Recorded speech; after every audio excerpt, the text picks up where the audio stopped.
Երևանի Արգուտյան փողոցում վարորդներն ունեն ընտրության հնարավորություն։ Իրենք են որոշում մեքենան, որ փոսը գցեն։ Այս մեկը, որն ուղղանկյուն է ու խորը, այս մյուսը, որը խորն է ու կլոր, թե մանրմունր այս փոսիկները, որ իրար միանալով մի երկար հսկա փոս են դառնում։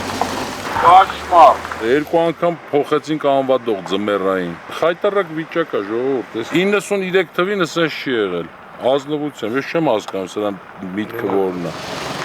Փոսալցման աշխատանքներ սկսելու մասին Երևանի քաղաքագլխի հայտարարությունից 5 օր անց դեռ փոսառատ են բազմաթիվ փողոցներ, վարորդները չեն նկատում, որ իրենց ասածը անում է Ավինյանը։ Ասում ենք, թող անեն, ասում ենք։ Երևի մարտին, ապրիլին նոր կար։ Որ տակեր ընկնի նոր։ Անգամ ամենահմուտ վարորդները, անգամ ամենագնացներով չեն հաջողում փոսը չգցել մեքենան։ Ես ուշ ենք, շու որ չեն գնել, տենում ենք վիճակը, դա անդաղ էթում ենք։ Գազտազ մեքենան մի րոպեում մետաղի ջարդոն կդառնա, ասում են վարորդները, դանդաղ են քշում։ Դա էլ կիլոմետրանոց խցանումների պատճառ է դառնում։ Ինչ հնար գիտեն անում են, մալադեց։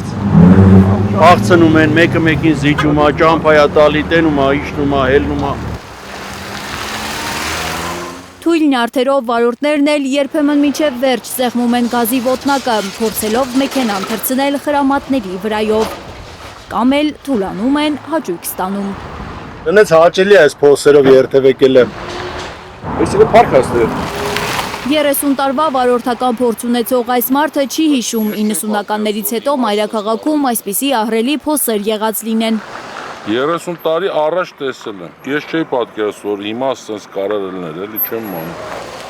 Ասֆալտ փռելը իր հաղթաթուղթը դարձրած իշխանությունը անգամ ասֆալտից գլուխ չի հանում։ Քաղաքացիները զարմանում են ու կասկածում, որ նորից գլխառատ են անելու։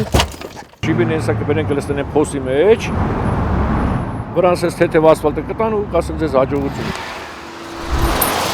Տիգրան Ավինյանի բարերով միայն այս տարի 200,000 քառակուսի մետր աշխատանք են իրականացնելու։ Վարորդներն ասում են, մինչև Ավինյանը աշխատանք իրականացնի, իրենք 100,000-ավոր դրամների վնասներ կկրեն։ Աննա Գյուրնազարյան, Աշոտ Մնոյան, Գագիկ Տերղազարյան, Հայլուր։